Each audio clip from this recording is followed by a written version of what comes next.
Hi friends, my name is Emily and welcome back to my channel. Today I'm going to be sharing with you a September reading wrap-up. So the month of September was pretty good to start out with and then petered off dramatically. Right at the beginning of September there was the Labor Day long weekend, and then I had booked 4 days in that short week off, and so there was plenty of time to prioritize relaxing and reading. So in that reading vlog I managed to read several books, the first one being a highly anticipated read for myself. One of my favorite authors came out with a new book, and it is Fight Night by Miriam Toews. This is a piece of canlit. Miriam Toews is a Mennonite, is a former Mennonite I should say, and many of her works deal with trauma and grief in the Mennonite community, and then trauma and grief within her own family. So her father died by suicide and her sister died by suicide. This is looking at 3 generations of women, loosely based on Miriam's mother, Elvira, Miriam, who is the mother, not by name, but mother in this book, and then a next generation, a daughter named Swiv. Elvira and Swiv have a very close relationship because her mother is an actor and pregnant, and Swiv has been suspended from school, so she spends a lot of time with the grandmother, Elvira, and it's very much about their relationship. It's very odd, slightly concerning, because you're never sure if, because the narrative perspective is from Swiv's perspective. She's 9 years old. The way she talks about taking care of grandma and making sure that grandma is okay, and that grandma can pick up her pills off the floor when she drops them, it makes it sound like maybe grandma is beginning to have some Alzheimer's. Then again, Swiv is 9 years old and her perspective is very much skewed. She also very much needs a guardian, so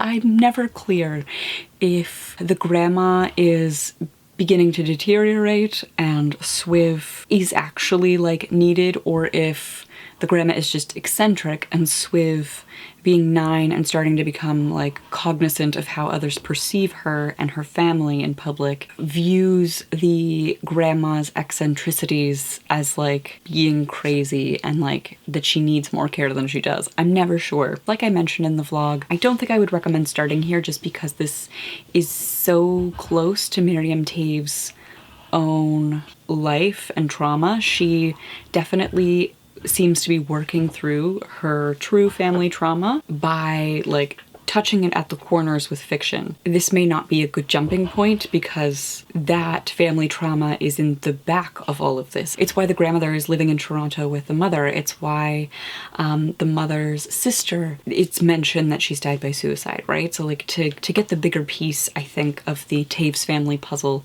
you need to start with some of her other works. It's definitely not my favorite from her, but I did really like it because I am somebody who's read quite a lot of Miriam Toews' works. It is another piece of this larger puzzle of what does it look like to work through family trauma. So I finished that on September 3rd. I gave it 4 out of 5 stars, and that was a new buy. It was actually a pre-order that I got to this month, so that's one of my goals. I'm very happy about that. The next book that I read here, again in that vlog, is Pumpkin by Julie Murphy. This is a piece of queer young adult literature. This is the story of Wayland. Wayland is in his final year of high school, and he is out and gay to his family, and a lot of people in the community know, in his school know, but it's small town Texas, and so he's really waiting to be his lovely, fabulous self until he leaves for college. However, a video of him in drag is leaked, and this causes him to be nominated as a joke for prom queen. And this is Wayland saying, "Fuck you. I'm going to embrace this. I'm going to run for prom queen." This was very cute. Out of the 3 books that are sort of set in this Cloverfield high school universe, so Dumplin', Puddin', and Pumpkin are all set at that school and characters overlap, I think this is my favorite. I finished this on September 5th. I gave this 4 out of 5 stars, and again, this was a new buy. I hauled this in May, and this actually allows me to cross off the last book that I hauled in May, so that there is 2 months of the year now where I have read all of the books that I've hauled, which is another one of my mid-year reevaluating goals was to look at what I have hauled each month and try to actually read those this year. The next book that I read is middle grade fiction, and this inspired my autumnal TBR. I have a little video for that as well. I'll link it up above, and that is Bridge of Souls by Victoria Schwab. This is the third book in the Cassidy Blake series. This is middle grade. It is like middle grade Cassidy can see ghosts, and her parents don't know this, but they are really into ghosts. Her father's a historian, her mother is a New Age believer, and the two of them together have pitched this reality television show where they travel around the world to the world's most haunted places and explore the history and the ghost stories there. This results in Cass being exposed to a lot of ghosts because she actually can see the ghosts in these world's most haunted places. And this time, because she has cheated death, an emissary of death is hunting her. How will she deal with that? I really loved the New Orleans setting. I loved the introduction of the secret society. I am excited to see where this series continues to go. There are so many possibilities, right? Like pitching that they're visiting all the world's most haunted places, like it's kind of a dream because you get to do little snippets of history here and there. Like I find myself Googling some of these places so that I can see for myself, some of the history that's being mentioned here. And it has been a lot of fun. I finished this on September 6th. I gave this a 4 out of 5 stars as well. And this was a new buy. Not for this month, but within 2021. So the last book that I read in that vlog was Record of a Spaceborne Few by Becky Chambers. This is the last book in the Wayfarer series. It takes place on an Exodus space colony following a disaster in which one of the space living situations, the tech is old and it explodes, and it brings a lot of things into questions for folks. This is interesting because the Exodans have this like perfect communal system going. They have a very waste not mentality because they had like limited tech. They have to keep reusing and repairing that tech, recycling. So they are completely waste-free, self-sustaining, trade-based. They have universal care and food and housing. In return, you work for the colony. Everybody takes turns doing shit jobs. There are multiple perspectives in this book. There is Ayas, a caretaker who's involved in the death industry here, the composting system. There's Tessa, a mother who's struggling with her purpose in the fleet and raising children. There's Isabel, an archivist who is hosting an alien from another planet and seeing the Exodus colony, I guess, through new eyes by like trying to showcase their society and how it works. She's sort of getting that fresh perspective, I guess. There is Kip, a kind of lost Exodus teenager who really just wants to get the fuck out because the world is so much bigger and better than his shitty, broken down, reuse, recycle, Exodus life, he thinks. And then there is Sawyer, a descendant of somebody from the fleet, and descendants from the fleet are always welcome. They always have an open door there, and even though it's been generations since Sawyer had any like family roots in the fleet, he comes back looking for community. This is a very slow character study. There's almost no plot. I think it depends on what you're looking for. It was a beautiful character study. There were maybe one too many for me to like give this like a 5-star. It's not a perfect book just because it was so slow and plotless, but I think that's kind of what it was meant to be. Like it wants you to spend time contemplating human resourcefulness, purpose, community, connectivity. Having that slow-paced, almost plotless story facilitates that. It just also was very easy to put down. So I finished that on September 12th. Again, is a huge gap. Basically the whole rest of my vacation was finishing up this book. I gave it 4 to 5 stars. It would be unfair to rate it lower, I think, for being like not fast-paced enough. Like I don't think it was meant to be fast-paced and exciting. It was designed this way, and I think it did what it set out to do. The next book I actually read twice. The Strange Case of Dr. Jekyll and Mr. Hyde by Robert Louis Stevenson. So this was a reread to begin with. Then I read it the first time for the Patron live show, and then right before the live show I reread it again to sort of polish up my notes and to solidify what I was hoping to talk about. I think we all know this story. It's about a doctor who has messed with some experimental science and allowed his repressed self out into the world to behave in certain ways would be below his station. So he needs to perform this certain way of living as Dr. Jekyll. He has a certain identity to perform, and that doesn't allow him to behave in the more like desire-driven, impulse-driven ways. What we ended up talking about in the live stream, and a patron commented this as well, this idea seems more relevant than ever.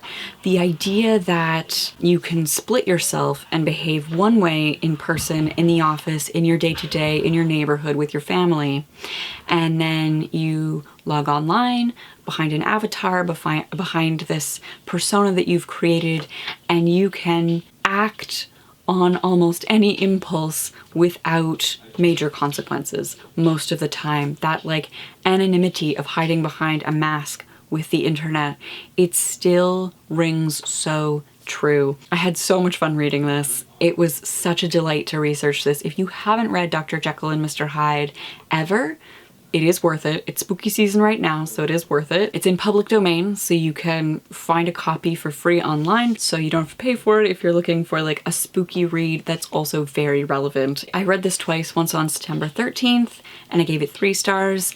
Then on my reread, I finished that on September 18th, and I actually bumped it up. The more I started to think about it, the more I saw how true it still felt today. And I thought that it deserved that bump up because it feels even more relevant, right? Then I read, for my Journey to the Tower book club with patrons, The Wind Through the Keyhole by Stephen King. So we have been going on a journey to the tower for the past year or so, I believe.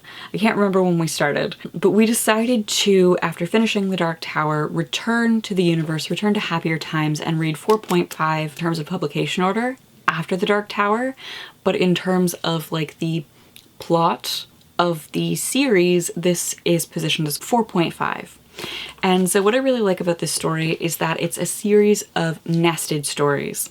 So you have your first layer that opens and closes the narrative, and that is Roland, Susanna, Eddie, Jake, and Oy taking shelter from a big storm. And then we see the aftermath of the storm. If you're picturing those nested dolls, we move in a layer, and you have the story that Roland is telling to pass the time, and this is a story from his youth, of the time when he was a young gunslinger and he was sent out into the world to investigate a skin changer. So there's the before gathering of evidence and the after, and then nestled in the middle is young Roland telling a story, telling a folk and fairy story that his mother used to read to him. It's the titular story, The Wind Through the Keyhole. We get to see more of the world. We get to see a gunslinger named Tim, very much in the vein of a fairy tale. Like his father dies and so his mother remarries, and you have this evil stepfather narrative and Tim going on a quest. I love the structuring. I love the playing with stories. It fits with the Dark Tower series as a whole. I think it is beautifully done. I think this is my second or third time reading this. I do think that after we get through the fairy tale, The Wind Through the Keyhole, the conclusion to The Skin Man wraps up too quick, and then the conclusion to like Roland telling his story, sheltering from the storm, wraps up way too quick. But again, that's pretty typical of Stephen King. Like there's a lot of excellent build-up, character development, execution, and then the ending is just sort of like the end. I finished this on September 28th. This I gave 4 out of 5 stars, which I think is actually a step down from where I had it rated before. I think I had it as 5 stars before, but on this reread I do see how quick that wraps up, and I wish that there was a little bit more there. I mean, it's Stephen King. He writes 1,000+ page texts. They could have given him, he could have had a few more words here and it would have sold. People would have printed it. I don't think anyone would have questioned it if there was like an extra 50 pages to flesh out those last 2 conclusions. Those are all the books that I read in the month of September. I also started quite a few audiobooks and didn't pursue them. I started something Dark Academia, The Luminaries. I started and DNF'd The Luminaries. I started and DNF'd It Happened One Summer by Tessa Bailey. That I was almost 90% through. You know, it's a romance, they're going to get back together. My audiobook got recalled at the library and I didn't bother to renew it because like, they're going to get back together. I had lost interest in it at that point. I've been very bad about finishing things lately. I have started so many things, but everything is a little bit all over the place. Before we go, the patron book club book for the month of October is The We Free Men by Terry Pratchett. This is one of the Discworld novels, but it is one of the Discworld novels where you can sort of jump in because it's a start of a series within the larger Discworld series. So this is the first book in the Tiffany Aching series, and this chronicles the development of a young witch, Tiffany Aching. So if you want to join the patron book club, the live show for this is booked for November 13th. This is available to patrons at all tiers. I have so much fun doing those live streams. So speaking of my patrons, we have to thank them for making videos like this possible. They allow me to set aside money in the budget to purchase new books that I'm excited about that I can talk about on this channel. So thank you, patrons, for making purchases like this possible. I really appreciate the work that you enable me to do. I hope you are doing well, that you are staying safe. I will see you soon with another video. Bye!